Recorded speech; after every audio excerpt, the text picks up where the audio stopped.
The board met in closed session under exception C9, C1, and C11. I do want to again apologize to the community. The board had a lot of topics, some that we will be taking action on this evening, so we could not wait. So I do apologize for us starting late. That is a reflection on the board. It was something that I was upset about under the previous board leadership, and now that I've been in the role for I think this is my 6th year. It is something that I continue to also be very upset about, and it's something that, from the Board of Education's perspective, that we really need to get a handle on. And so I do understand why it happened, but I would like us to consider that when we are having our discussions during closed session. But with that, I'd like to call the August 27, 2024 Board of Education meeting back to order. If I could have a roll call, please. Mr. McBride. Yes. Ms. Fabian. Present. Ms. Gonzalez. Yes. Mr. Riddle. Ms. Hannah. Yes. Ms. Lensing. President Ewing. Yes. Ms. Lensing is not. Ms. Lensing is unfortunately not able to make it this evening, and Mr. Riddle is out of town as well. But with that, I'd like a motion to go back into open session. Motion. Motion by Ms. Hannah, seconded by Ms. Fabian. All in favor, signify with aye. Aye. Any opposed, nay. We are back in open session. Alderman Turner, if you'd be so kind as to lead us in the Pledge of Allegiance.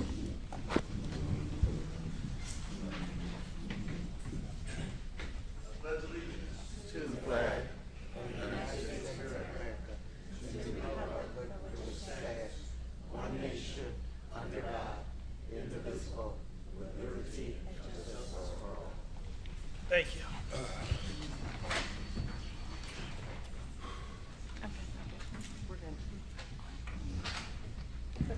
And our student board members are coming, so we'll give them just a minute. I'll let them go first with their student board member report.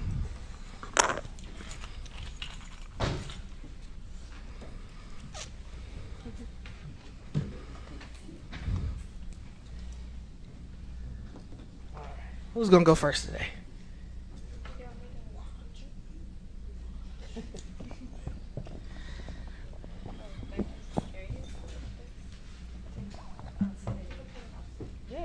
Hi, welcome. It is. Go ahead. Okay, hi, welcome everybody. This is our first board presentation.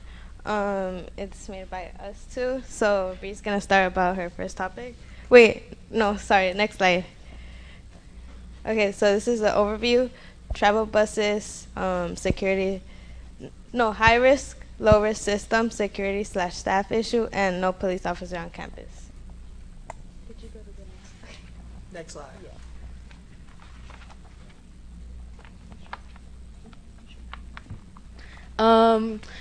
What not our biggest issue, but what we have us two seen that has been a problem with travel buses is that JLTC students who travel from Berkside to AOEC, or students who are juniors and seniors, have problems being on time for their next period class. Our proposal for this is that we decided that there should be 2 dedicated bus drivers and buses for the JLTC program. It wouldn't only benefit during school, but for field trips, for the JLTC clubs, and service hours that aren't local. I want to add on to this. So there's about the students being late. It's been a problem because the school year just started. So like the travel buses are still getting, and the students are still getting used to everything, how everything works. And I feel like this is just a little problem because that the school year just started. But yeah, next slide, please. Okay, you do? Yeah. Okay, sorry. Last slide, sorry. I wanted to add to that also that I think there should be transportation needed after school, like during the summer, because there are some clubs that are still going on. Like in JLTC, we have a summer camp that's for a week that's called NCOA. Some students couldn't attend because there was no transportation and they didn't have anyone to take them. And we also have band camp for marching band, and there are also students who struggle with getting transportation to their house or to school. And then Melanie will do that. Okay, high risk, low risk system.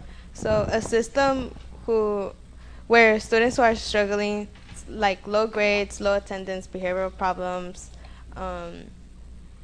have a high risk marking shown. Why this will allow counselors to find those students who need the most help. So this will give the counselors an opportunity to talk to them, give them resources like talking to a therapist who's available at school, or having regular meetings with the students so they can keep up with what they're doing. Perfect. Next slide. Yeah. Next slide. Okay. Oh, sorry. Our next thing that we decided to talk about was a lack of security and staff. Since I am at Berkside and she's at Washington at AOC, right? I have also noticed from my part is that students and staff during fights could potentially end up getting hurt. Like, let's say a security guard like doesn't have enough people. There could be other students getting involved into that fight, and with only one security not having backup, I think that could potentially cause other students getting hurt. What we have noticed too is poor communication and ineffective discipline policies, a lot of misuse of drugs and substance abuse, vandalism and property damage, and insufficient staff training, staff and sometimes students being off task. And it also sets like a bad example to our lower classmen and community. Next slide. Oh, you want to speak on that? No police officers on campus. There was a sense of safety loss, definitely, after students found out that, because we weren't informed, parents weren't informed, we were informed through an article, which I don't think was the best idea. You know, they could have sent out like an email through parents letting them know, because a lot of parents found out and they really got angry about it. It is unlawful and morally wrong. Waukegan already has a very high crime rate. It is going to make it unsafer than it already has been in school, with multiple incidents happening, averaging 4+ a month, not including several lockdowns that happened between 2023 and 2024. Since we're not going to have a police officer on campus anymore, who is going to give us that sense of safety while those things are happening? Because I know a lot of students were scared when that happened, when allegedly guns were involved. So that's why we had like lockdowns, stuff going around in the community that caused both campuses getting on lockdowns. So I feel like having police officers on campus could really like help us feeling safe. Like not only the students, but safety and everybody on the school grounds. But that's it. Thank you for listening. Thank you. Thank you. So, Superintendent, I know that the Superintendent Committee hasn't started yet, but I still would encourage reaching out to make sure that the students understand the safety plan that is in place, the communication piece, because I know that there was a email and we posted on the district Facebook page. So if the information is not getting to the students, we do have to figure out a good way in order to make sure that that information is good now. And then the promotion policy, because I like the high risk, low risk assessment in order to make sure that we know how to get the supports to the students. But I think a lot of that is already baked into the promotion policy. So maybe if Mr. Alexakis, if we could take the presentation back and meet with the students to go over and make sure that their issues are addressed. As well as the transportation. Correct, all of those. Yep, that's why I want them to be able with the presentation. Now they can meet with the individuals who can rectify those issues. Next up, I'm going to reserve my board president's report, so I want to go to Spotlight on 60.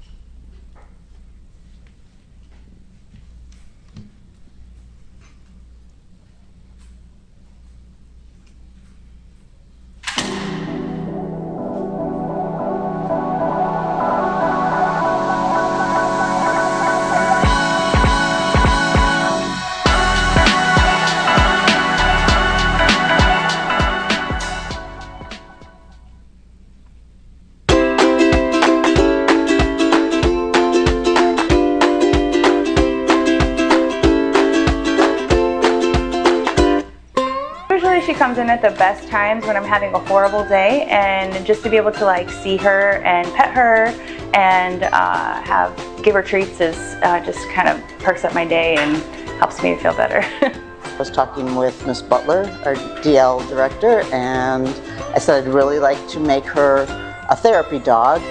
Would it be an option to be able to have her at the school as one of our therapy dog here? She's familiar with the school already. The kids love her. And she said, let me see what I can do. And from there, it's been 3 years of Piper being the DL therapy dog, and we're also on the crisis team.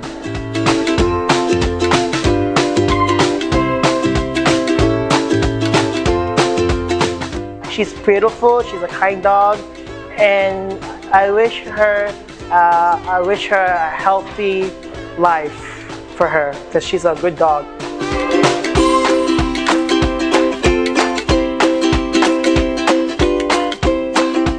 As a counselor, there's a lot of emotional load, a big lift coming from counselors for our students. And so when I see Piper, I know that that's just a moment where I can sit with her, give her a hug, and it just kind of restores my level of peace. Well, having Piper in the school has been super helpful for our students to help support their social emotional. It helps our staff. Whenever Piper comes in the door, it just brightens up everyone's day. Seeing students come in who are going through some level of trauma, able to just sit down and again refocus on something different, and you know that dog is just pure love. So it's comforting, it's peace bringing, and I think it's really important for us to have her.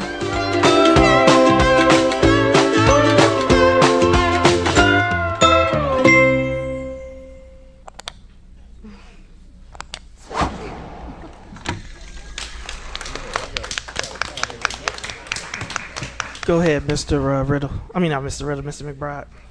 Well, I think we need a couple Peppers around. But I just want to say I had a lab myself. His name was Bernie, and I had him for about 10 years. He had arthritis, and I had to put him down. But they are some lovable dogs, and everybody came in my household. He just get up on them and just started, just want them to be. Well, all he wanted to do was just be pet. And labs are like that. If anybody ever have a lab, that's the traditionally labs are all they want to do is just be loved. And I just think once again, you need a couple of Peppers around if they're gonna come into the building and maybe slow down some of the foolishness that goes on in the building. And it helps. So I just want to say that because once again, I had a lab golden retriever just like that. I kept him for 10 years until again he got arthritis, so I had to put him down. Thank you, and go ahead, Ms. Gonzalez. I was just going to echo what Mr. McBride said and add that I think prior to college, I didn't believe in like social emotional support or social emotional animals and or support animals, and I think that that mentality shifted for me, especially when I was hitting the lowest mental points in my life. And I feel like it's a really good benefit that we're providing the students, because I also 100% believe that the way you treat animals and the way that you treat your environment is exactly a reflection of the type of person that you are. So it's good that we're doing, providing that for the students and doing what Mr. McBride said is slowing them down so that they get a break throughout the day. And also provide that benefit for our staff who are overwhelmed and may need a positive moment throughout their day. Thank you, Ms. Gonzalez. Ms. Fabian. Yeah, I totally love that program, having the dog there. There's a lot of research and science that backs just how therapeutic dogs are and how they think, but also looking at not just therapy dogs, but there's a lot of research around students, particularly at the lower levels, elementary levels, reading to dogs. And so there's a lot of programs out there too that'll bring dogs out for students to read to, because it improves their fluency. So just something else to consider, but I love having Piper there. Thank you for that. We are now at our next section. We have approval of minutes. So approval of the minutes of the closed session meeting is there. The dates June 5th and June 25th. We have a motion to approve. So moved. Motion Second. by Ms. Fabian, seconded by Ms. Gonzalez. Any comments, questions to the minutes? All in favor signify with aye. Aye. Any opposed, nay. Minutes are approved. Item 8B, approval of the minutes for the open session meeting of July 23rd, 2024. Do we have a motion? Move. Motion by Ms. Fabian, Second. second by Ms. Gonzalez. Any comments, questions, corrections to the minutes? All in favor signify with aye. Aye. Any opposed, nay. Minutes are approved. Item 8C, approval of the minutes for the special open session meeting for August 20th, 2024. Do we have a motion? I motion to approve. Motion by Ms. Gonzalez, Second. seconded by Ms. Fabian. Any comments or questions on the motion? All in favor signify with aye. Aye. Any opposed, nay. Any passes? One. Ms. Hannah. All right, with that, we're now at our opportunity for public comment. I'm going to call the names 3 at a time. When I call you, please line up so that we can expedite the process. I do want to remind speakers of civility. We ask that you refrain from mentioning student and staff member names in your remarks. If you need translation services will be provided to you, and you will get a additional 3 minutes to allow for the transition for a total of 6. First name is Ray Vukovic, second name is Chester, third name is Rayon Edwards.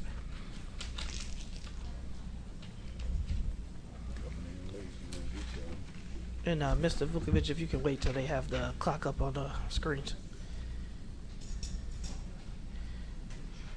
Restart the time, please. And whenever you start speaking, Mr. Vukovic, your time will begin. Bringing up the same subject I brought up last week and 2 weeks ago, school resource officers. The special meeting you had last week, the superintendent read that the communication had come from the city and we were making progress, and I see nothing on your agenda for approval of this. Matter of fact, normally you all wait till the very last minute to post your agenda. It was posted before noon on Saturday. So apparently nobody on this end was really pushing to try to get this thing settled. You've got the young ladies here, the student board members. Boy, we ought to have 7 of them up here because they brought more up here tonight than some of you have done your entire terms. We got problems in the schools. What is the big deal with getting a contract with the city? This has been going on for almost 40 years, and the kids need it to feel safe in school. Last week, it looked like you guys were about $145,000 apart. What is your cost of your deductible on your workers' comp or your general liability? One incident will cover the cost of that. You're $145,000 apart. You're 15 blocks from City Hall. For goodness sakes, get together. Get in one room. None of this texting and emails back and forth. It's all for the same people. It's all for the same taxpayers for the most part. Sit down and work this out. There's no reason for it. You guys let things get dragged out. You know, there's this other article in the paper. It says that District 60 officials working on African American male achievement initiatives. Working. That's been talked about for 2 years. And you're working on, and on both of these issues, I'm not talking about any staff. This is right here at the top. You've all let this fester and just move on at a snail's pace, and you're working on it. Well, you guys better sit down and get some of the people that you're paying big bucks to get this dealt with, because the community's not happy, and something happens, $145,000 will be gone in no time. No, you good, Chester. Rayon Edwards.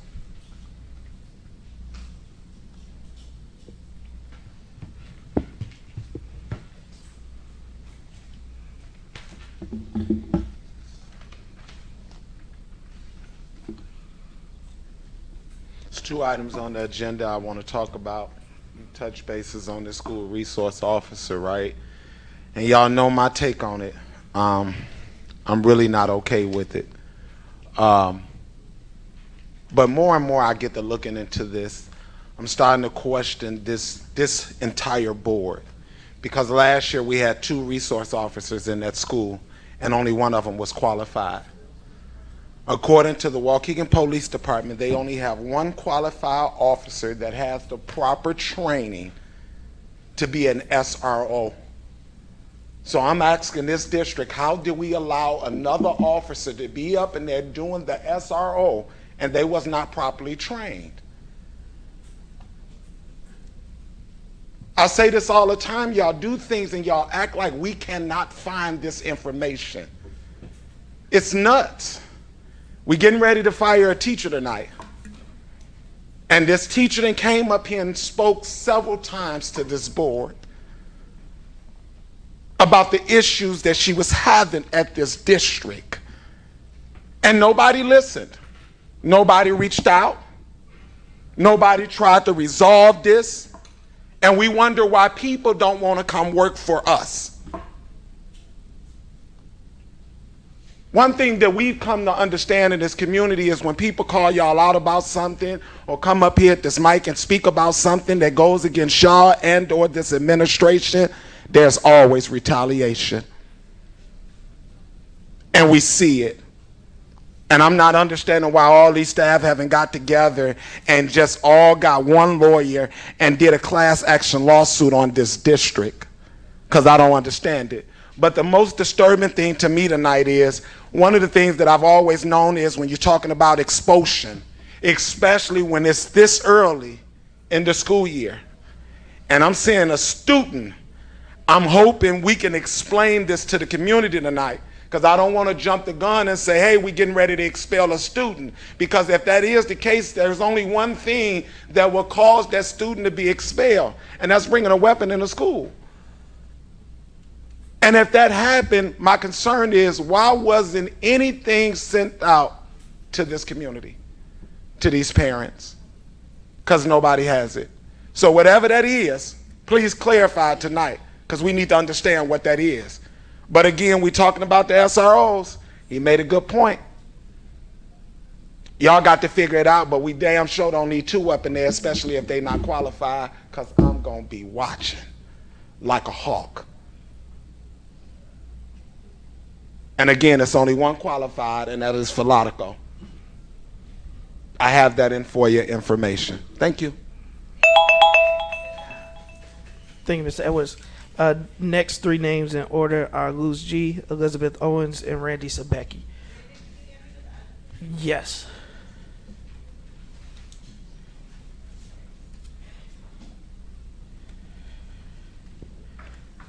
And if we can wait for translation and get 6 minutes on the clock, please. All right, Ms. Granda, whenever you're ready.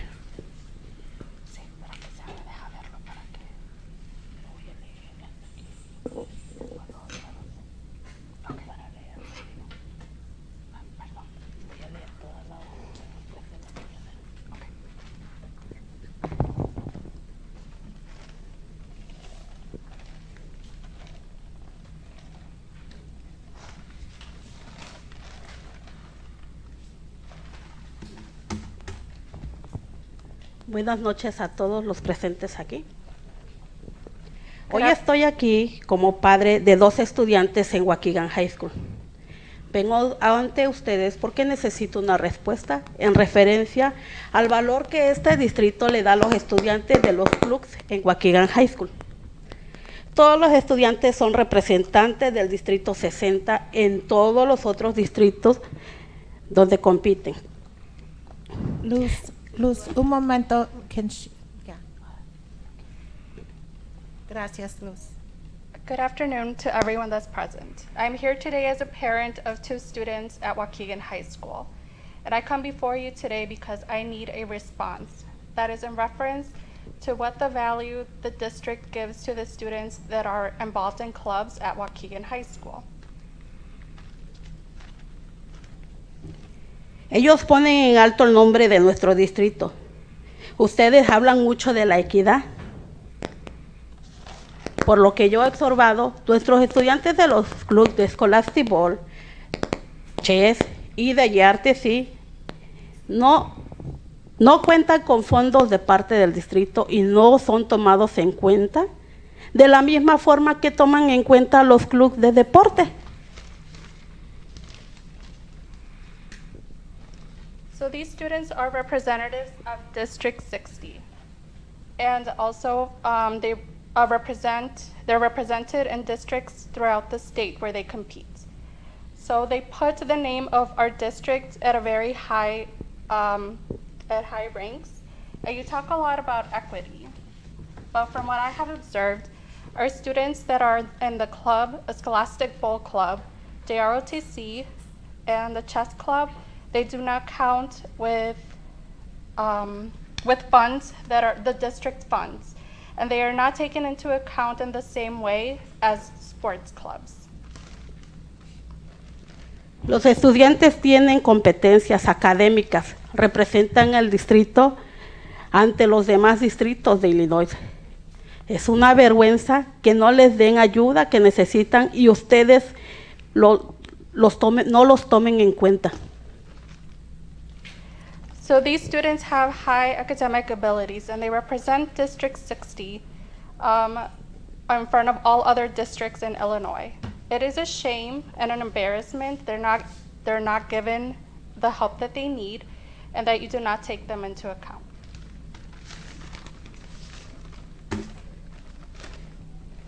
Me gustaría saber, ¿qué día ustedes van a aprobar el comienzo de estos clubes? ¿Y qué fondos hay disponibles para ellos? So I would like to know, what day are you going to approve the start of these clubs? And what funds are available for them? También el programa GRTOC necesita ayuda para la transportación que es necesaria para los estudiantes. Espero que así como hay dinero para aprobar bonos por metas no cumplidas, también tienen dinero para nuestros estudiantes y sus necesidades que ayudarán académicamente. And also, for the JROTC program, they need help with transportation that is necessary for the students. I hope that there is money that is approved as bonuses for goals that are not met are given for all students and for their needs that will help them academically. Hay algo más que quiero hablar. There is something else that I want to talk about. Sé que esta noche van a aprobar despedir un maestro. Antes de que ustedes aprueben eso, piensen y comuníquense con los padres. Ustedes no pueden creer en un principal. Yo como padre, esa señora me acosó los 3 años que yo estuve ahí. Fue de lo peor. Yo sé que... Okay, so I know that on the agenda there is going to be a point to dismiss a teacher. So before you do that, I would like to ask you to think and talk to the parents because you can't only be believing the principal. I will tell you that in the 3 years that I was there, I was harassed by the principal, and it was the worst. Y no voy a hablar mal de Miss Null, porque fue la única persona, el único principal que me apoyó. And I'm not talking about Ms. Knott, because she was the only principal that supported me. Pero la otra no. Así que si ustedes van a dar un voto, por favor piensen y primero investiguen con los padres. Gracias. But not the other principal. So if you're going to think about voting on tonight's agenda, I would ask that you please speak with the parents. Thank you. Thank you, Ms. Granda. Elizabeth Owens.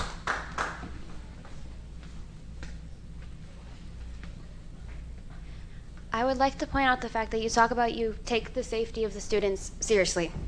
No, you don't. You really don't.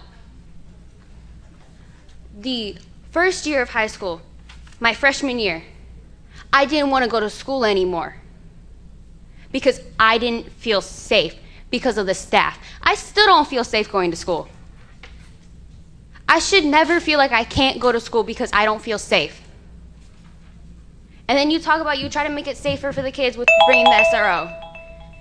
it doesn't really do anything. Last year, all the SRO did was basically become friends with the students. And I get that it's kind of trying to help with making it so the students feel more safe. It didn't do anything for me. I don't feel safe in your school. I haven't felt safe in your schools, any of the schools, since 8th grade year. That's been almost 3 years that I haven't felt safe. I have asked my mother to take me out of this district because of it.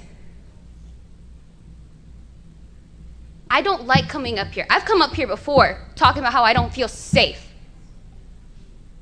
And I've been told, good job on speaking up for myself, but I haven't seen anything get done trying to make the kids actually feel safe. You have safety that aren't even qualified to be breaking up the fights. Yet they're still trying to get the students apart. There's students trying to break up fights. Last year, you guys said that it was a great start to the school year.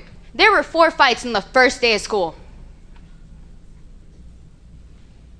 First week of school this year, there were already 2 fights, if not more.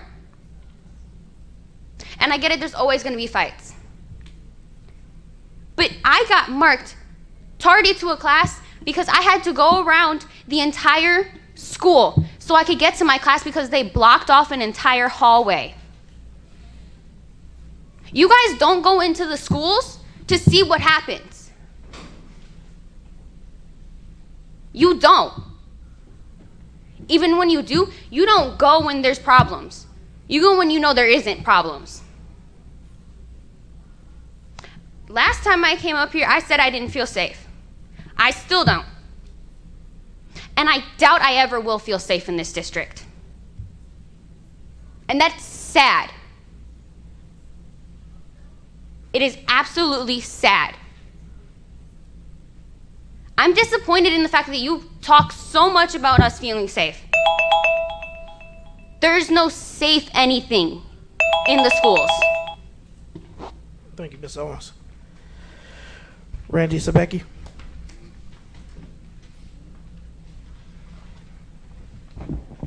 Good evening, everyone.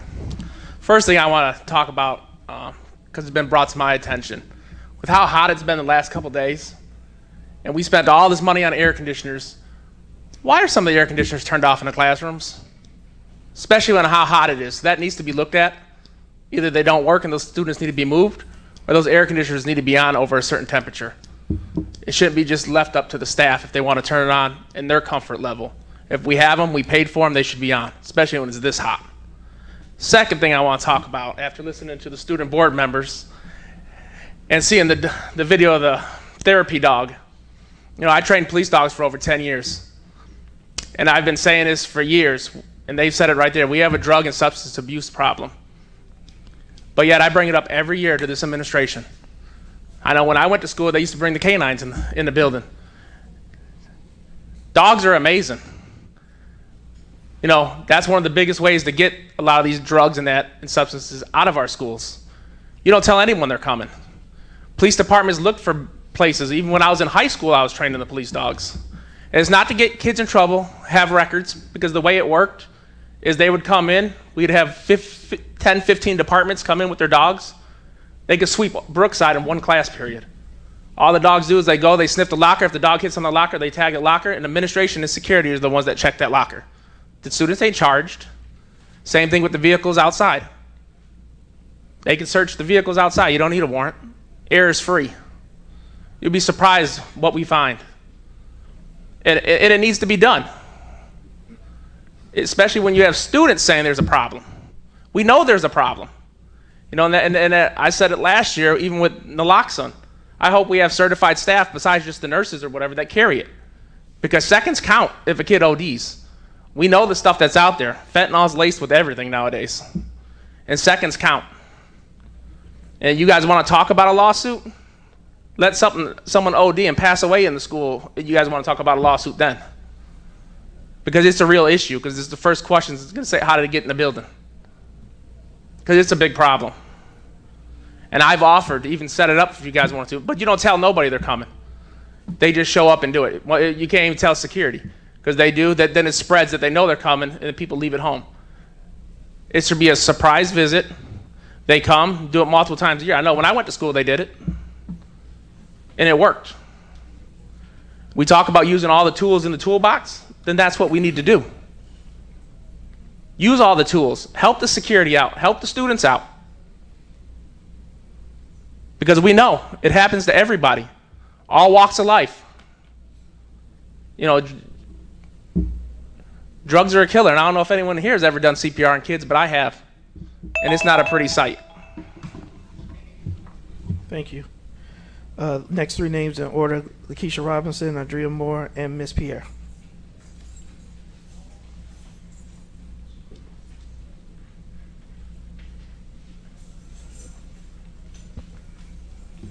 Whenever you start speaking, Ms. Robinson, your time will begin. Good evening, District 60 Board, employees and attendees. With the tense awareness, I must comment on an active student identity breach. The suspected employee of personnel under a false name, about the removal of Spanish classes, and the ongoing masking and mitigation of willful neglect and dereliction of duty and care. If you recall, last fall I gave a public comment regarding Edith Smith School substitute dean climate culture specialist Elsie Tucker. I reported her illegal trespass and harassment towards me. Elsie Tucker is presently substituting teacher under the likeness of Hannah Klinger. My child was assigned to Miss Klinger's class. Elsie Tucker is a dangerous person. District 60 has failed to investigate her ongoing criminal charges and my parent grievance. Why has Edith Smith School assigned her to a more intimate role with vulnerable students? Why is the district misrepresenting information to the public? It gets worse. In my desperate search to find out if there ever was a Hannah Klinger, I located not 1, 2, or even 10 students' first and last completely viewable on the district's public website, no password, special access required. 2 of these names are my students. This is a direct violation of federal regulations, state laws, and school board policies. As you should know, this is a serious offense, especially if a child is a victim of a family, especially if the child is a victim of family and domestic violence. But regardless, these are minors, and this district has their names published online for the world to view under the staff directory. I have the screen recordings. Third, removing Spanish is a foreign language course is a civil rights violation. District 60 educational programs continue to blatantly deprive non-Hispanic melanated students from opportunities given to their Spanish-speaking counterparts. Separation from Hispanics by way of ethnic language discrimination keeps them from becoming bilingual. You are too obvious. At this point, I am officially withdrawing my kids.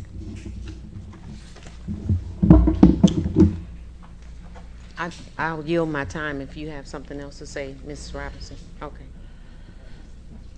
Ms. Moore.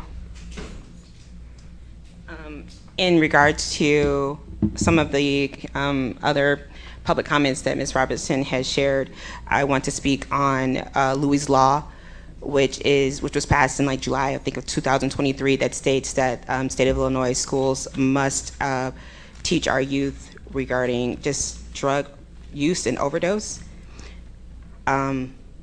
We sound like we're trying to overreach when it comes to teaching and also understanding how our children are going to be experiencing things differently in the state of Illinois since legalization of cannabis. And while the state is going to take forever to even out the misregulation or considerations of how it impacts the community, including how areas that were deprived most when it was illegal are still being harmed at a greater percent than now that it's legal, and there's tax funding and grants being dispersed even locally, and there's still no supports. But we do know that there is an active and ongoing issue with vaping, mostly counterfeit vaping, in the schools. So the chances that children will be ingesting or partaking in something that no one can get to the bottom of means you are going to have more casualties, and ones that will quite possibly deform, disable, and or, kill these youth children, because we're not understanding the seriousness or what's happening now in these times of legalization. The children deserve to be educated if this is what we send them to school to do, including about the dangers of the school environment. An SRO, I encourage everyone to go and find the public record regarding Martell Williams' false incarceration or false charges and incarceration. They deprived not only himself but his parent of their rights constitutionally. He was held in a cell, cold, took his clothes, deprived of food. They enticed him with McDonald's. Having unqualified police officers that are known for that in Waukegan to then place them in the high school, especially when our children are becoming more acclimated and trying to explore themselves as young growing people, is just too much. Again, the city was not forthcoming with trying to support Martell or his mother. The officer who was accompanied the detective to remove him visited her home and harassed her further. SRO is a no in Waukegan because Waukegan Police Department is completely negligent. Keep that in mind. Again, we can't have officers who are negligent to adults and their rights, then have intimate relationships with our children to create unfortunate circumstances. Thank you, Ms. Moore. Ms. Pierre? Good evening. I'll keep it short. There are people in this district getting paid to catch air conditioning. That means they don't do anything. They don't do their job. And there are some people in this district that's getting paid to repeat injurious causes of action. I know y'all know what I'm saying. Injurious causes of action. And Ms. Robinson and Ms. Moore, they got plenty. And I'm gonna be honest and say, I'm looking forward to the day that they sue the district.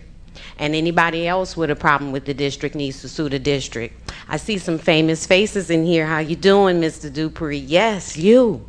Because you're one of those people that collaborate with this malign behavior that they have in this district.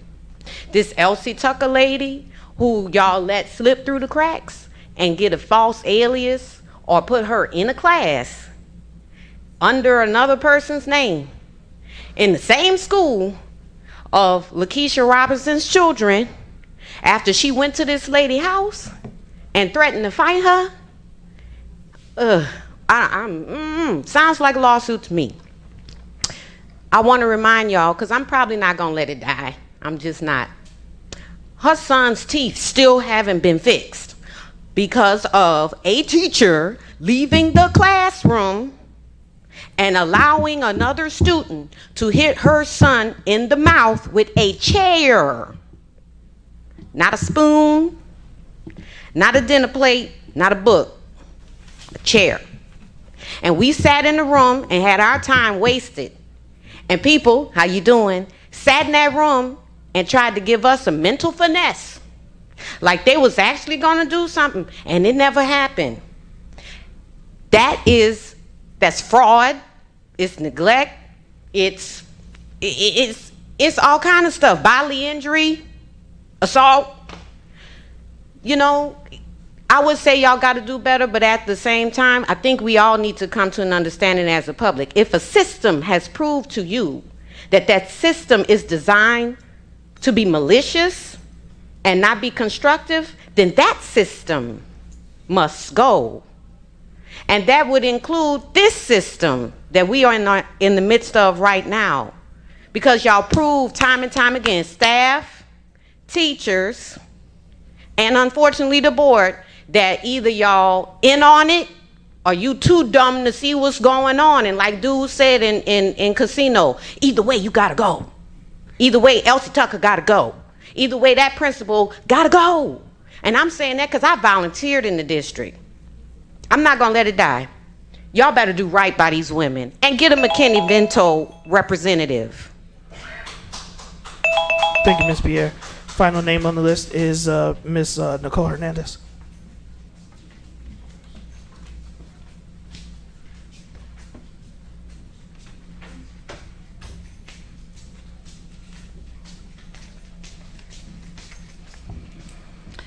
My daughter was going to come today because she had to send an email to her principal and threaten to come here today. But she stayed home because she had a long day and she had cheerleading and she had all her extracurricular, et cetera, had to come home, rush, clean her room, do her homework. But she's getting harassed by a teacher who is known for harassing people and has not been fired. This is years. She's got seniors reaching out to her about her incident today that she had to deal with. Now, the board has already received, what do you guys think, 15 emails from me already this year? Just this year, regarding legal issues that they don't respond to mostly. As Liz said, my daughter's not afraid of being in school because she gets along with everybody. She has a ton of friends. She's worried about the ignorant adults and then the ignorant adults that support the ignorant adults and the ignorant adults that keep on allowing people, children to get abused, children to be mentally harmed, children to continue to be harassed, families to be harassed. You guys were talking about Martell Williams. My children were pulled out of their classrooms prior to Martell. They know about it. Nobody cares. It's a whole game. So when she said malicious intent, it's literally a game. The game starts over every year. We're playing the same game. We're just different pawns. They get raises by how good they play the game. You all get raises by how all you follow the rules. Stop complying. This is ridiculous. The kids, I watched your thing online. I understand you were probably told to make the slideshow or whatever. We don't need SROs in our school nationwide because all SROs are in the schools for is to be an armed bodyguard for the staff. That's what they're there for. Not for the students, not to protect the students. And I'm a law-abiding citizen, never been to jail. I've been falsely arrested, but I've never been to jail. So kids, just know, police are not here to protect you. They're here to protect the staff that's not doing right by your fellow students. They're here to protect the board that doesn't do right. They're here to protect the superintendent that doesn't do right, the lawyer that doesn't do right. Every single day, there's something going on at the schools. It's not just happening to me. I'm sure I'm not the only one in the game. Thank you, Ms. Hernandez. This concludes our public comment. We do appreciate everybody who came out this evening to speak. Going back to our consent agenda, or our agenda, we have our consent agenda for academics.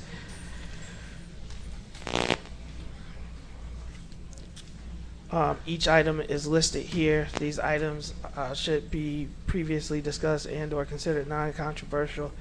Any board member can ask that any item be voted on separately for any reason. So under the consent agenda, is there any letter that any board member would like to vote on separately? If so, please give me the letter at this time.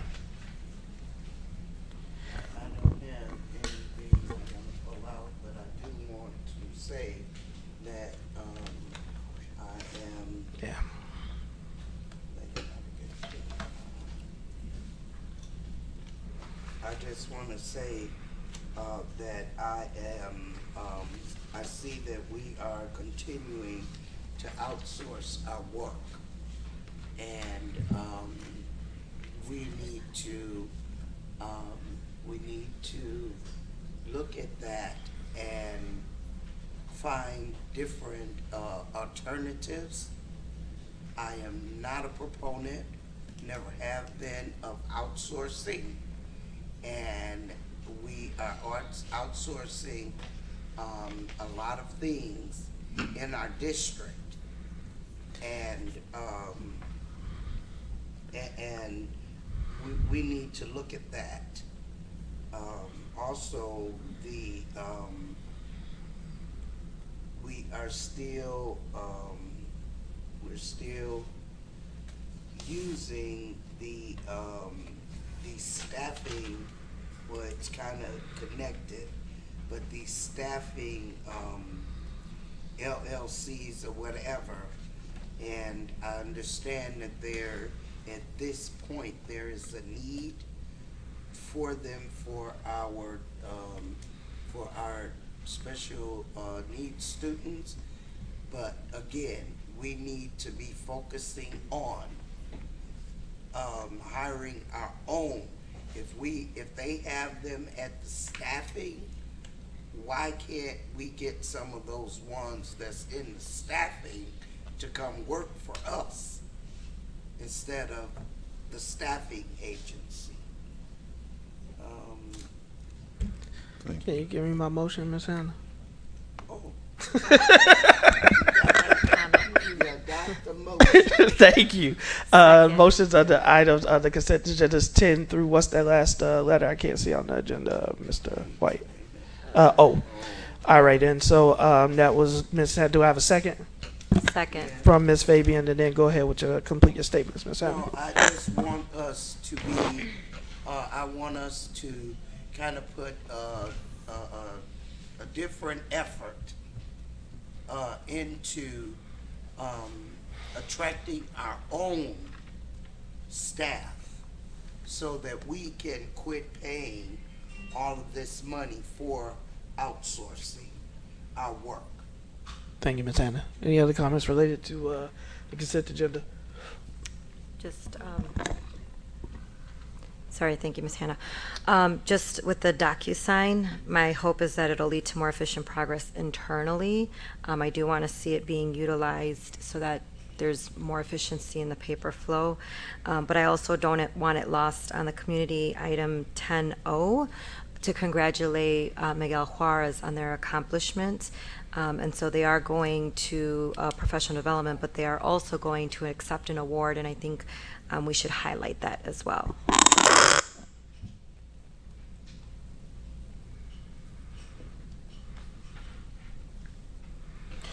Well, thank you. With that, I'd like a motion to approve. Well, we got a motion in a second.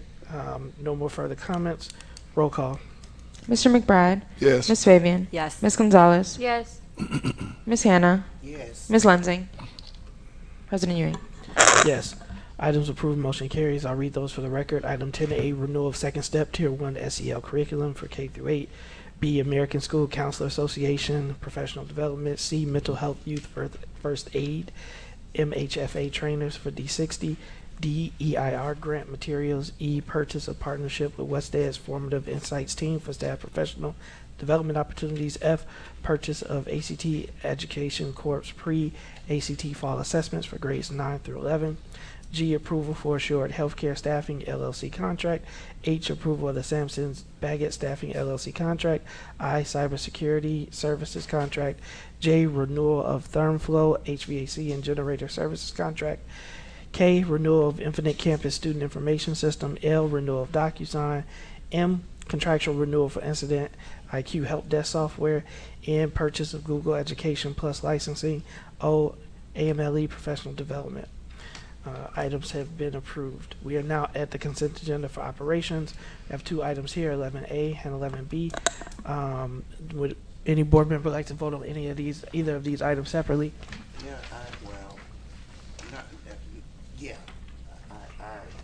I do. All right, so we'll take item 11A, approval to purchase 3 Bulldog White activity buses. Motion. It is the Motion by Ms. You can read the recommended action. Yeah, you can.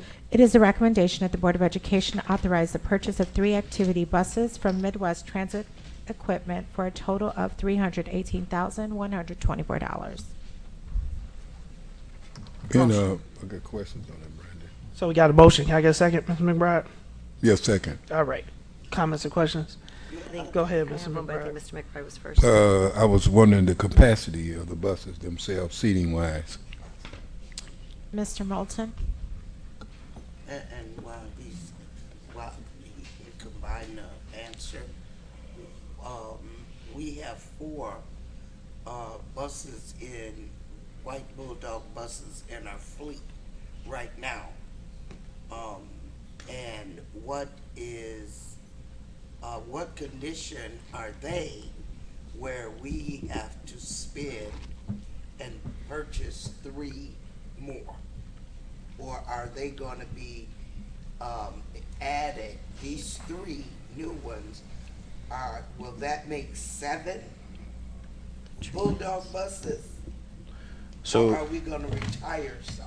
So good evening, members of the board, staff, community, superintendent. To answer both questions, if I may, Mr. McBride, they are at 14 capacity, 14 passenger activity buses. This is for 3 to replace 3 activity buses that have been taken out of service. So we will have a total of 8. We do have 1 that still needs repairs. So we'll have 7 active, 1 that will be repaired for a total of 8. We're not adding to the fleet, we're replacing, Ms. Hannah. Thank you. I just want, I was listening at the students, and they were talking about transportation earlier, and I think that I guess the idea of purchasing more buses was just for those simple reasons, for those type of activities. And I'm saying, and I know that it's a need. When I look at other districts, they got very different programs, and they have different buses for those particular programs to move those kids around. So related to that is, once we're getting these activity buses, is just ensuring that our staff knows, I know I've said this before, but that they know how to request those buses. To the student board member's point, does the JROTC know that process and procedure to be able to request buses throughout the summer as well? Like, do they know that it's available during the summer, and during certain breaks? So if we're purchasing them, we want to make sure that they're being utilized to the maximum. As well as because the students also talked about not being on time for classes. And so, there you go.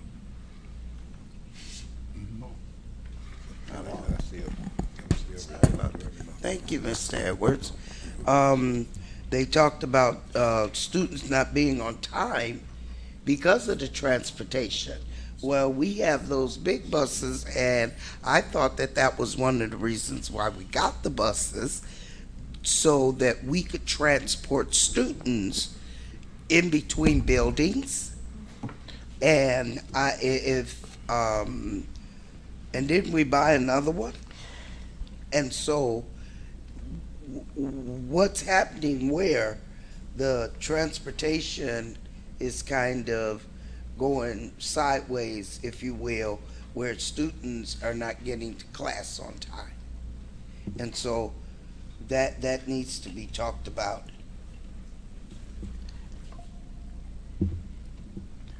So, and it's okay. With the white buses. So, and that's a very important point. So, can we meet with the school staff, figure that out, get an answer to the board and the community, and that's something that we should be able to resolve relatively quickly. Right, because it's at the beginning of the year. Yep. Yeah. And we need to get it fixed now so that it doesn't bloom, into something bigger. Yes, ma'am. Noted. Thank you. All right. Roll call. Mr. McBride? Yes. Ms. Fabian? Yes. Ms. Gonzalez? Yes. Ms. Hannah? Reluctantly, yes. President Ewing? Yes, item approved, motion carries. And make sure, Mr. Moten, when you get their buses, that you have them Bulldogs logo on there where the people could be able to see that there was a Bulldog buses running around. I don't want the ZBs just to have their buses with ZBs on them, but make sure the Bulldog is put on there. Thank you. And one more question for Mr. Moten. Mr. Moten, and when are we going to be receiving these buses?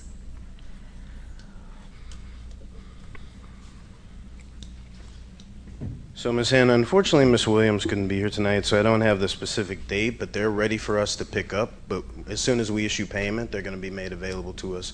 So after the board takes action, tomorrow, Thursday, this week, right away. We had to wait for them to arrive to us. There was a delay, but they're available now. Okay. All right. With that, I would like motion to approve items 11B. Well, he need to come back up here. Because I got a question about this change order. I don't know if anybody else has, but he already know. Yeah, we talked about it. I know you, student achievement. He already knows about, I'm gonna ask about the change order. Operations. And that go ahead. Yeah. Do we have a motion to approve item 11B? Motion. I'm sorry, we need the recommended action. Oh, 11B, that's what retroactive approval of change order number 1 for Washington campus retaining wall and exterior concrete work.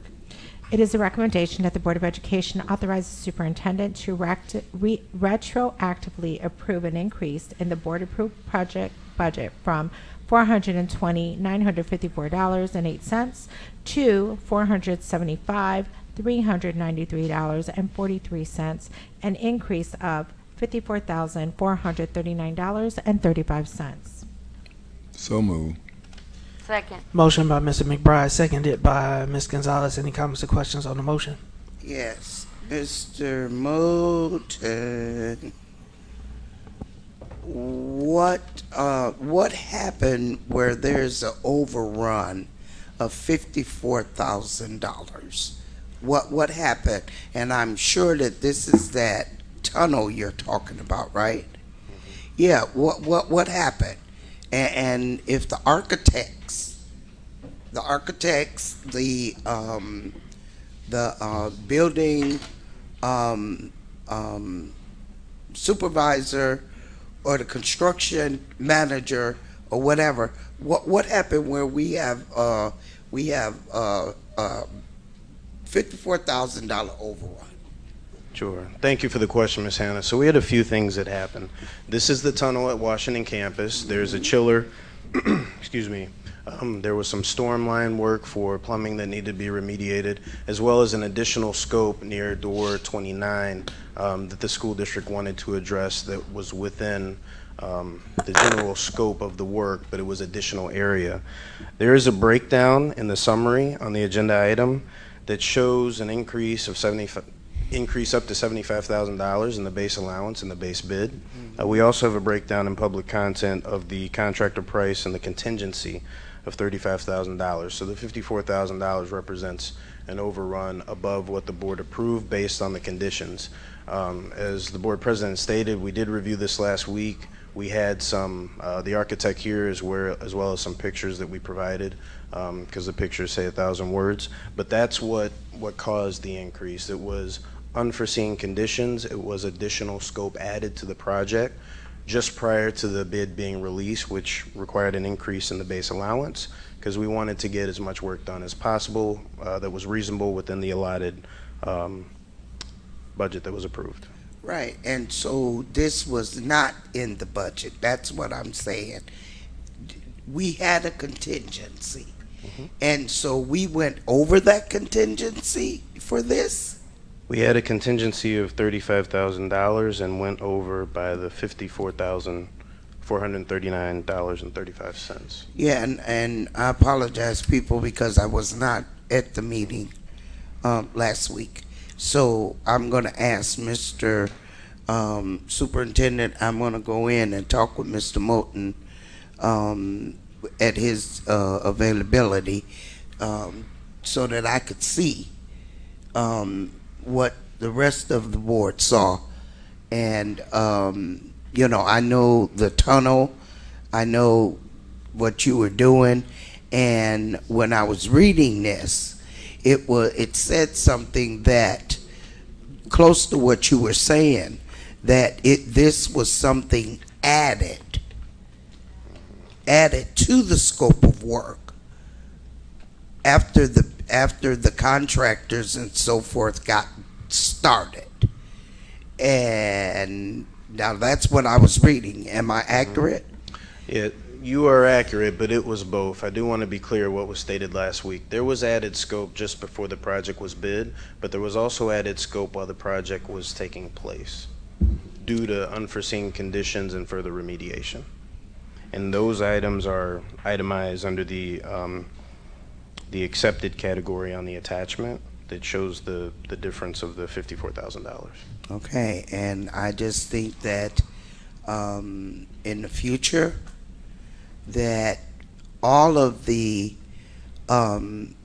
we always have contingencies, and I understand contingencies, okay, but when we are putting specs out for this work, or the work that we're going to do, we have to make sure that it is thorough, a thorough bid process, that they get everything that they're going to be bidding on, because as you see, people, this costs money, and our money getting short. Thank you. Thank you, Ms. Thank you, Ms. Hannah. Roll call. Mr. McBride? Yes. Ms. Fabian? Yes. Ms. Gonzalez? Yes. Ms. Hannah? Yes. President Ewing? Yes, item approved, motion carries. We're now at personnel items 13A, dismissal of tenured employee number 6405, including adoption of charges. It is recommended that the Board of Education approve the administration's recommendation for dismissal of employee number 6405 for cause as being in the best interest of the district and its students, and the recommended suspension without pay pending completion of dismissal proceedings, if any, and adopt and sign the resolution setting forth the bill of particulars and assignment of legal counsel should a hearing be requested. Motion to approve the recommendation. Motion by Ms. Gonzalez, seconded by Ms. Fabian. Any comments or questions on the motion? My only comment is related is because it is a personnel issue out of privacy for that individual. That's why the board does not comment on it in public. With that, we have a motion and a second. Are there any other questions or comments? It is it's heart-wrenching to lose educators for any reason, but especially when there seems to be issues surrounding the loss or losing of an educator. It's just heart-wrenching. Thank you, Ms. Haddam. Roll call. Mr. McBride? Pass. Ms. Fabian? Yes. Ms. Gonzalez? Unfortunately, yes. Ms. Hannah? No. President Ewing? Yes.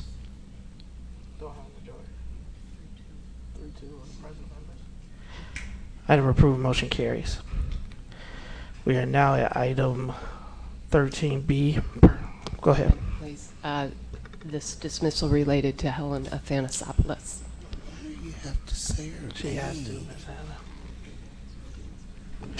Item 13B, personnel for 8/27/24. Oh, they gonna get us. Motion to approve. Second. Did you just call? Okay. Well, go ahead. It is recommended that the Board of Education accept the administration's recommendation to approve the appointments, retirements, retirement extensions, and accept the resignations as found on schedules N699, F1002, L949, and T317. Ms. Vanderbrook, I'll turn it over to you for some clarification. Yes, just for clarification to the board and the community, on schedule, admin schedule L949, which is the administrator resignation schedule. The individual is listed there with the title of interim education safety security safety specialist. The title should be Education Safety Specialist without the reference to interim. That was an oversight. Just for clarity, I don't think it was well, that's fine. Roll call. Mr. McBride. Yes. Ms. Fabian. Yes. Ms. Gonzalez. Yes. Ms. Hannah.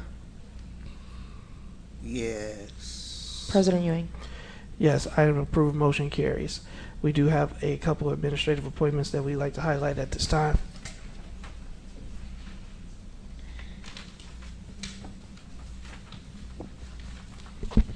At this time, I'd like to introduce Ms. Destiny Boyd, who previously served as a college career pathways advisor with Waukegan College. She will now serve as the manager of college and career here at Lincoln Center with a starting salary of $60,000. And I do believe that Ms. Boyd is an alumni. So congratulations, Ms. Boyd.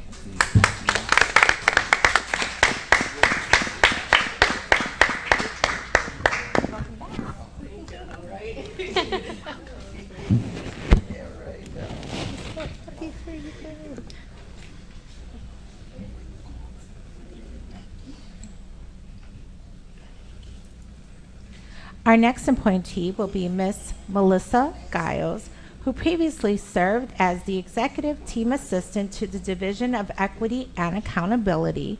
She will now serve as the Manager of College and Career with a starting salary of $62,732.80. Congratulations, Ms. Giles.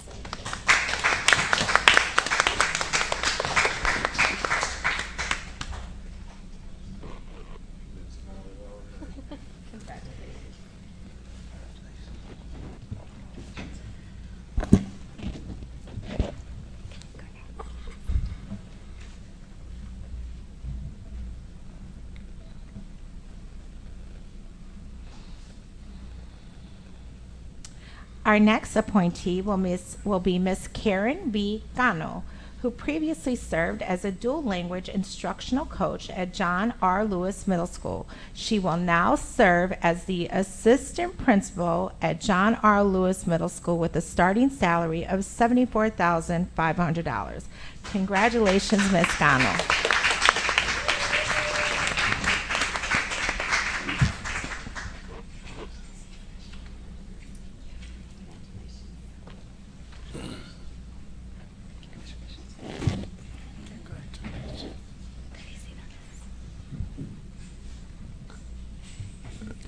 Our next appointee will be Ms. Natalie Sanchez, who previously served as a senior attorney at the Forest Preserve of Cook County. She will now serve as the Deputy of General Counsel here at Lincoln Center with a starting salary of $145,000. Welcome, Ms. Sanchez.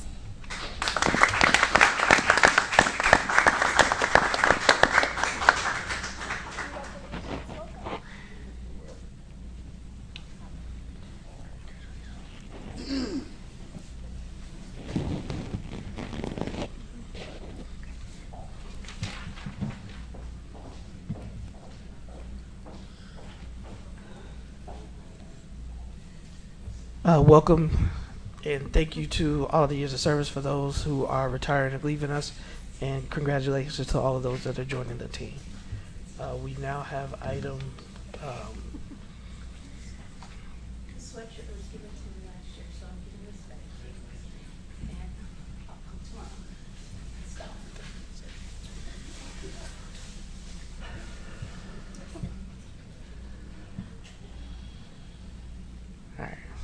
So we got item 13C, approval to attend Crisis Go Safety Summit, September 22nd through the 26th, 2024.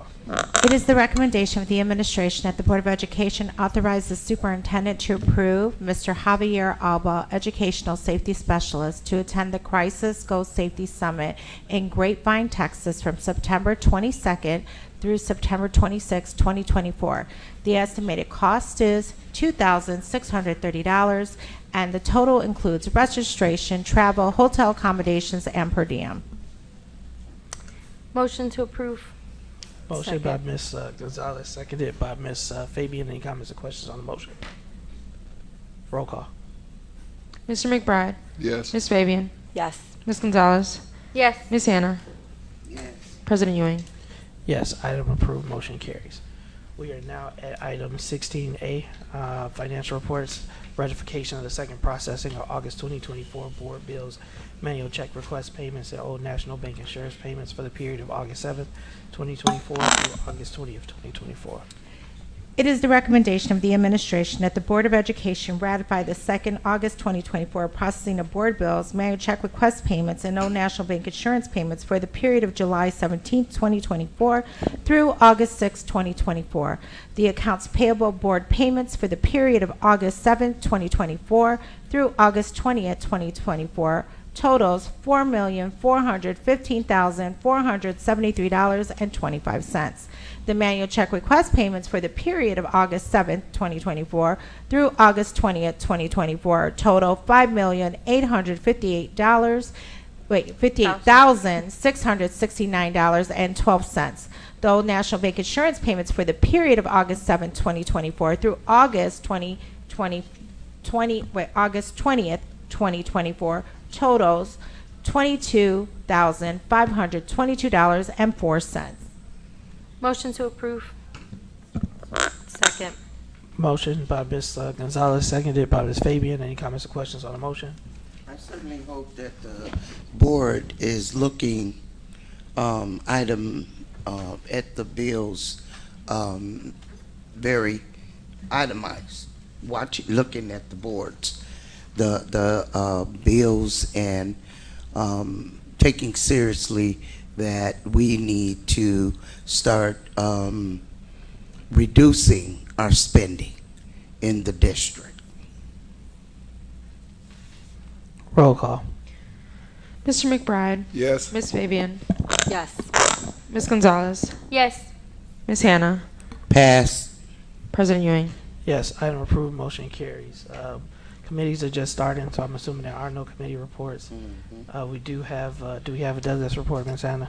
The only thing that I know that Ms. Jasmine has so graciously given us the itinerary for classes for Triple I in November. Hopefully everybody is given those choices back to her, and look forward to the Triple I. Thank you, Ms. Hannah. One more thing. Go ahead. One more thing. There's also there was also something set out in reference to the resolution time, and if any of the board members has anything that they would like to put together for as a resolution, that we can take time and we can talk about that and possibly get a resolution of some sort, if at all necessary. Thank you, Ms. Hannah. Next up is Superintendent's report. We are going to hold the presentation, but I know the superintendent has a statement she'd like to read. Yes. First of all, I want to say I appreciate the feedback and the comments I have received from parents, staff, and students and community members regarding our SROs. I would like to clarify that our administration has been in conversation with the city since February/March of 2024. The first official financial proposal came to our district August 15th of 2024. I would like to share where we stand on this matter. We have been in regular communication this previous week, up into this week, with the mayor's office regarding an intergovernmental agreement. I want to thank Mayor Taylor and her staff for their consideration. Unfortunately, we have not been able to reach an agreement. Yesterday, the city rejected our offer of $220,000 for the SRO services for 2 officers. They also rejected our offer to pay $112,480 for 1 SRO officer.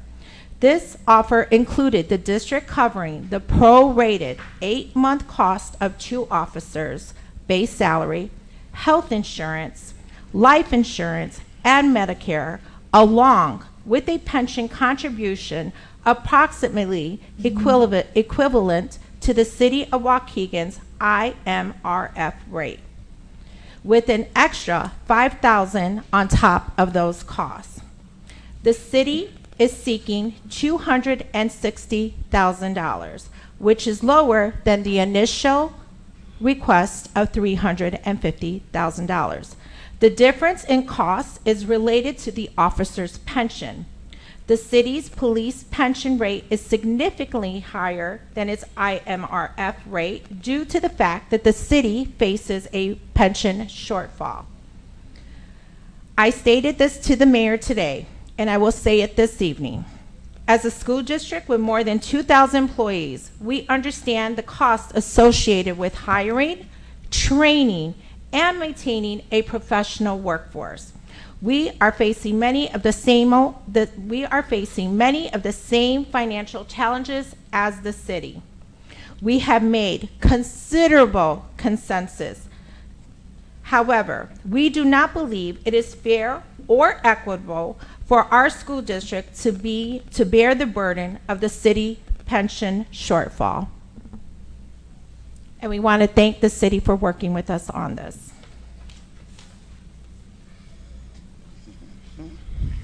Thank you, Superintendent. We do have our old business items, 19A, Board Policy 4112, Administrative Leave and Suspensions, formerly due process for professional staff, second reading. It is recommended that the Board of Education approve the proposal amendments to the Board Policy 41112, Administrative Leave and Suspension, formerly due process for professional staff, as presented for second reading. Do we have a I'm motion? going to ask that this policy be held. Mr. President, I have been reading it, and I have been cross-referencing it, and I do have questions, but they are going to have to be questions that I talk with legal counsel, in person. So the request is that we hold this item over. Ms. Vanderbroek, is there any risk to holding this item over? With that, I'd like to move on to item 21A, expulsion recommendation for student number ending in 308. All right. Okay, and Board of Education. Wait, we need this action. Oh. Are we ready? Yeah, go ahead. It is recommended that the Board of Education approve the resolution regarding discipline of students XXX 308 and authorize the board president to sign the resolution memorializing its decision. All right, Board of Education, Waukegan Community Unit School District number 60, student expulsion modification, student number 308. Resolution. The following resolution was read by Anita Hanna, whereas following a building level investigation, student number 308 was determined to have possessed a weapon while at school, which under the school code requires a mandatory referral for expulsion for a period of at least 1 year, unless modified by the superintendent, whose decision may be modified by the board under 105 ILCS 5/10-22.6, Section D2. Whereas the Board of Education of Waukegan Community Unit School District number 60 did receive and consider the principal's recommendation and the superintendent's agreement to modify the mandatory expulsion period for student XXX 308, and the reasons therefore, and whereas the modification proposed is in the best interest of the district and the student, and based on a totality of the circumstances, supports the maintenance of a safe school environment, free of disruption, influences which can be a distraction to learning while continuing to hold the student accountable for the student's conduct. Now, therefore, it is hereby resolved that 1, the whereas clauses are adopted herein by reference as findings of the board. 2, the board concurs with the superintendent's modification of the mandatory minimum expulsion period to 5 days of out-of-school suspension. The days of out-of-school suspension already served, the support services provided during the period of out-of-school suspension, and the safety plan put in place as part of the re-engagement meeting. Number 3, the superintendent or the superintendent's designee is to notify the parents of student XXX308 in writing of the board's determination within the next 5 school business days. This resolution is effective upon approval by the board. It is moved. Oh, okay. All right. Thank you so much. Do we have a motion? Motion to approve. Motion by Ms. Gonzalez, second by Ms. Fabian. Any comments or questions on the motion? I'm glad that that the it worked out for the student, and that the student will not be expelled, and he has served his time, and with the supports that have been put in place for his re-engagement back into the school after suspension, hopefully it will be beneficial to him. Thank you, Ms. Hannah. And I was going to add I echo what Ms. Hannah just stated, and I just wanted to add that since we've been having quite a few of these come up, sometimes people get confused as to why we're having these recommendations. So just to clarify, we are not recommending the student to be expelled. The expulsion recommendation is coming as a result of a requirement of the school code, and correct me if I'm wrong, Ms. Vanderbrook, that certain scenarios, certain incidents require us to consider that automatically for the student unless we modify the expulsion recommendation at the request of the school staff, the superintendent, and ultimately the board to have that decision. So like Ms. Hannah said, a lot of these incidents luckily work out for the student. I think we're all in agreement that they deserve to stay in school. But that being said, there are consequences to the actions that students take, and they should be consistently told to, not conduct themselves in certain manners that pose a threat to themselves or the people around them, to not bring certain items to school, if there's any doubt of whether they will be confiscated for whatever reason. And also, I know a lot of students, for whatever reason, they get into vaping, they get into all kinds of things, and they use certain materials to kind of cope with certain stresses. But that also is something that we should consistently be telling students to be mindful of, so that they're not bringing that into school and being distracted from their academics. Thank you. All right. Roll call. Mr. McBride? Yes. Ms. Fabian? Yes. Ms. Gonzalez? Yes. Ms. Hannah? Yes. President Ewing? Yes, it is board member time. If we can go through, I do have brief comments, but I'll start with Ms. Gonzalez.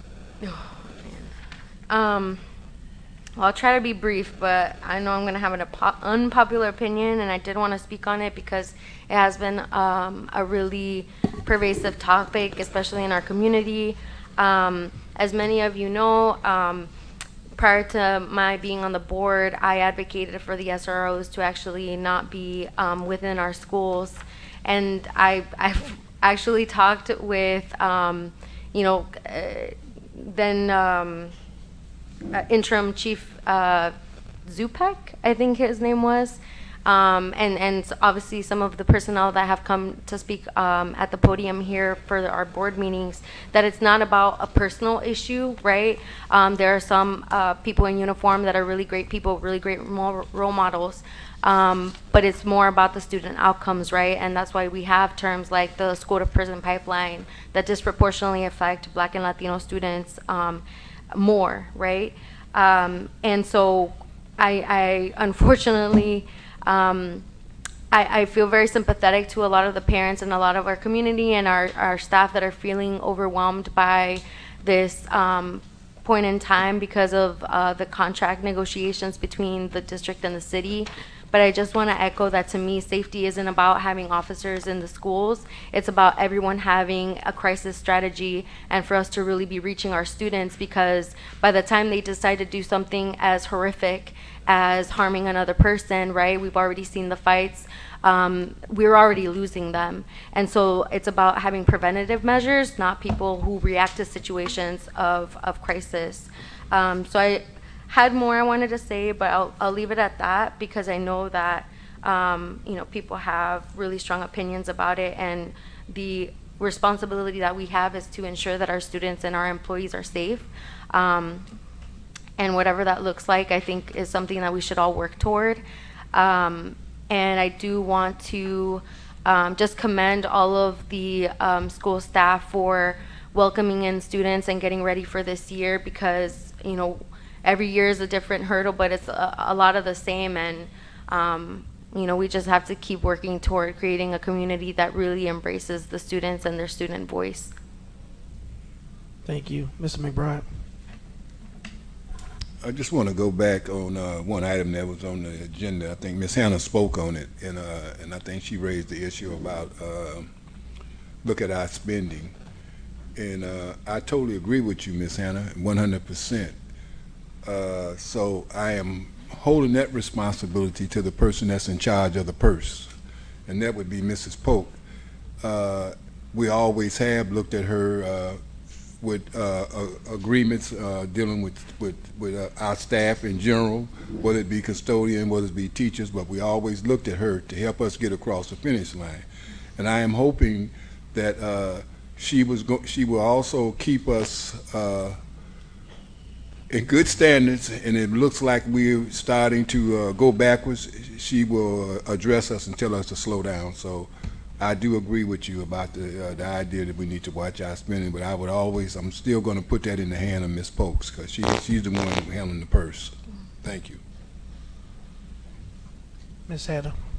Okay, a couple of things, and I want this, Mr. President, put on the agenda.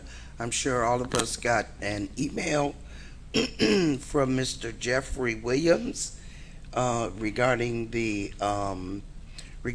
greenhouse proposal, and I would like us to put that on the agenda so that we could talk about that,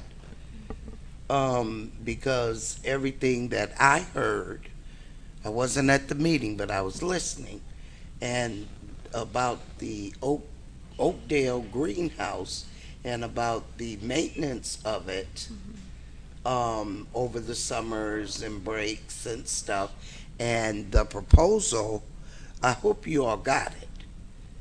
Okay, because this gentleman is proposing to do everything that the questions were being had. He answered all the questions in his proposal, and so I'm hoping that we could get that on the agenda to discuss.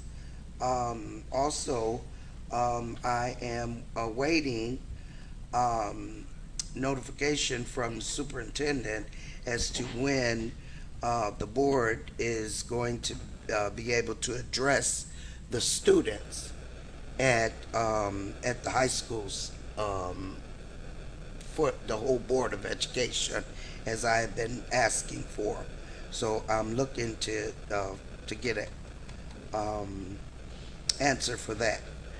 Also, I just would like to know if anybody has checked and is monitoring I call it, I hear progress monitoring, okay? What is the environment at the Brookside and Washington campuses without the SROs? And I'm just looking at it in terms of what's going on, what's happening, okay? And I want to say, I want to thank Mr. Moulton and his team, maintenance and the superintendent for being prepared for this hot weather in terms of our air-conditioned schools. Now, I brought that up because on the news today, a number of schools were calling school, dismissing early because of the weather, and they were also talking about the lack of air conditioning that they had in their buildings. And so I say that we were prepared for this weather with our air conditioning that we had did in our district. So thank you for that and for the kids. Also, and I may need probably Nick Alajakis to help me or somebody. Was it the girls basketball or baseball that won the championship? There was a championship that our team. Do you guys know? I'm pretty sure. Was it in the spring or in Yeah, maybe we can find out. We're going to find out because they deserve accolades. Okay, and just like, tell me. Well, I don't know, but sorry, to add on, there was people advocating at the city council meeting to put our student athletes downtown as banners, like other cities have done. And that would be a great idea. Yeah. Just like they got them in Libertyville, and Highland Park, Vernon Hills. Put our athletes' pictures and stuff up there too. Not all of us are right, senior. Yeah, absolutely. Any positive image.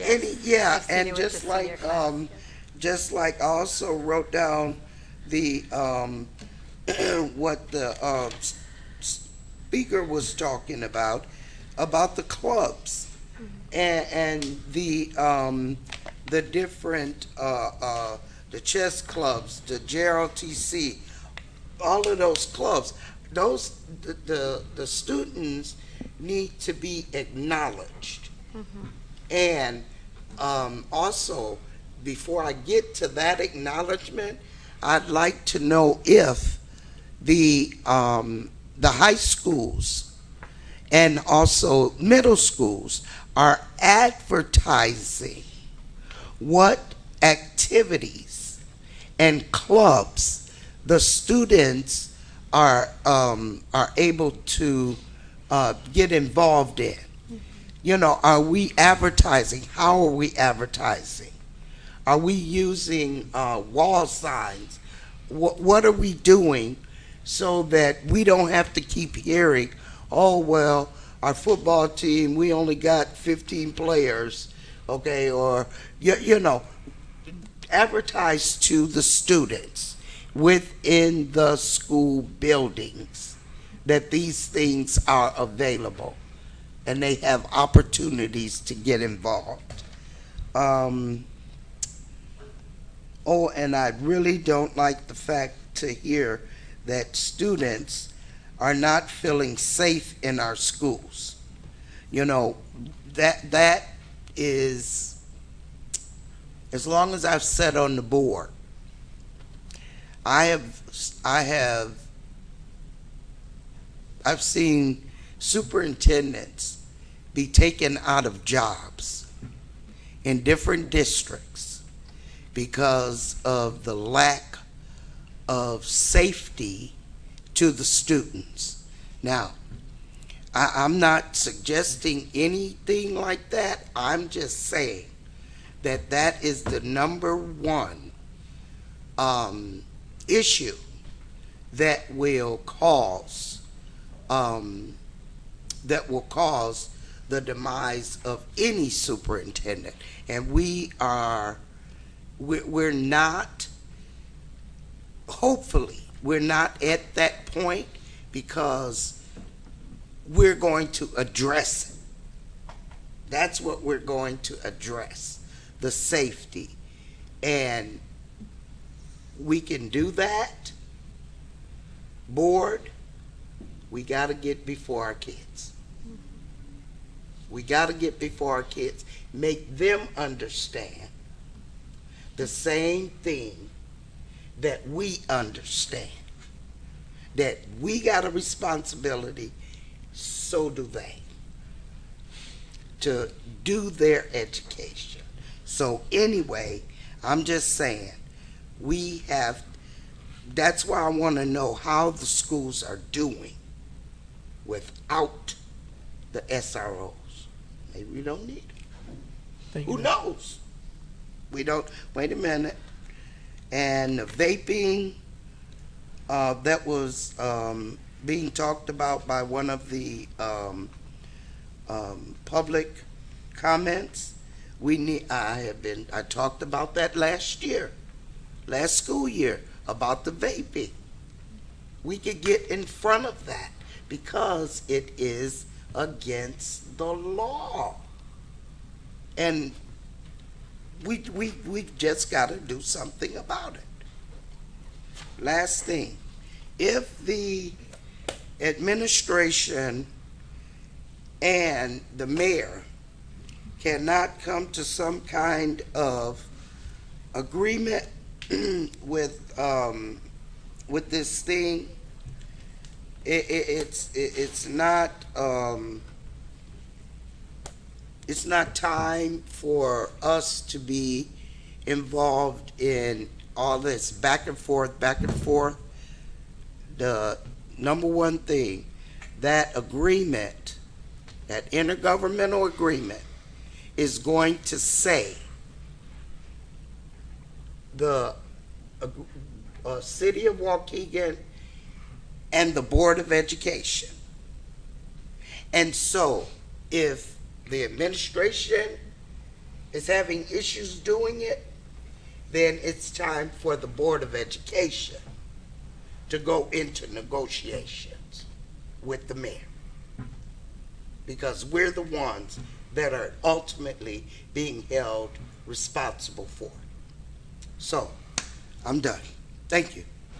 Ms. Fabian? All right, I'm going to try to go quick. I know it's been a long night. Number one, for parents to look at your school calendar. There have been many curriculum nights going on. Some have been moved because of the heat, so please check on those dates. Keep yourself informed and involved. And if you can't make those dates, that doesn't mean you can't ask the school to send you all of that information or ask for another time to meet with teachers. On September 4th is the deadline for entering for homecoming parade. So our homecoming parade, I know we just started school, but it's coming up on September 13th at 5:30. It's a Friday night. So if you want to join that parade, please reach out to the student council and Ms. Stronjink, and I'm sure I probably said that so incorrectly, so I apologize if I did. And then our foundation grants for the teachers are due on September 6th. So teachers, you still have time. It's $1,000 per grant, and we choose up to 10 of them. So as you're planning out your school year and you see that you need some extra materials to enrich students' curriculum, please look into the foundation grant. And I just want to say also, I know that we had a rough start personally in my household with the beginning of school. And, you know, I keep finding out information on family and friends who are going through some tough times. So I just want to say, check on each other. If somebody crosses your mind, reach out to them, check in. Please check in on your new colleagues, especially It's just the start of school. I know sometimes it's challenging to get all the logistics in order, but please know that you should always reach out for support if you need it. So thank you to all of those teachers that have also signed up to be mentors to help support those new teachers, and to all of our staff really for the start of the school year. And then finally, I just do have to say happy birthday to my daughter. I know she really wanted to go out and claim all her free birthday, gifts throughout the town, but I'm here, so I apologize to her, and happy birthday. Thank you, Ms. Fabian. I'll be brief. I have just something throughout this entire conversation about the SRO. Something that continued to bother me was a comment that was made as to why should the city, right, subsidize SROs in Waukegan Public Schools, especially when we have certain wards whose residents are not in the Waukegan Public School District. And so the provision of police officers to Waukegan Public Schools is a matter of ensuring the safety and well-being of all students, regardless of their township or residence or which high school they attend. While it is true that some constituents may live in Warren or Zion or even Libertyville townships, their children or the children of their neighbors likely attend Waukegan schools. This investment in school safety is about protecting our entire community. Moreover, the presence of these officers helps maintain a secure environment that supports the education of all students, which in turn contributes to the overall quality of life in Waukegan. The cost is shared because the benefits, safer schools and a more stable community, are shared by all residents. And so while I am disappointed at the impasse between the board, and I say the board because the administration is only authorized to negotiate till the number that we gave them, so we can't try and say it's between that. I mean, either we are going to own it or we're not. So that's the only thing that I want to talk about. And the position of the board is very clear in that we don't have a problem, and we agreed with the mayor to figure out salary. We agreed with the mayor to figure out benefits. And our difference, to Mr. Vukovic's point from earlier, is that a majority of members do not agree that we should pay pension. And that is where we are, right? And so, which one? The rearage and pension, yes, the shortfall. So again, that is never mind. No. And so the math is not mathing. But yeah, so that's where we are. Everybody has their personal opinions. What I will say very, very clearly is I'm somebody who has understood some of the concerns that Ms. Gonzalez has shared about having SROs in school, but I also have seen the benefits of having someone like Officer Filatico. And again, I think that it's better to have him in our buildings than to not have them. I hate that we are at this point and where we go. And he just won a bunch of awards. Yeah, because of his relationship with students.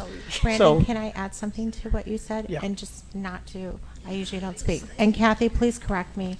But I do want to make it clear that the Board of Education did acknowledge and was willing to pay some of the pension, meaning part of their IMRF, that they were willing to do that for this current year.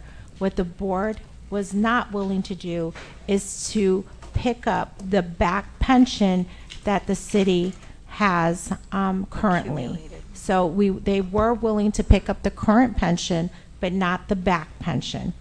To clarify, the police pension cost is different than the city's IMRF pension rate. We were willing to pay the equivalent of the IMRF pension rate that the city has versus the police pension rate, which is a very high rate that we understand is driven by the need to bring that pension up to fully funded.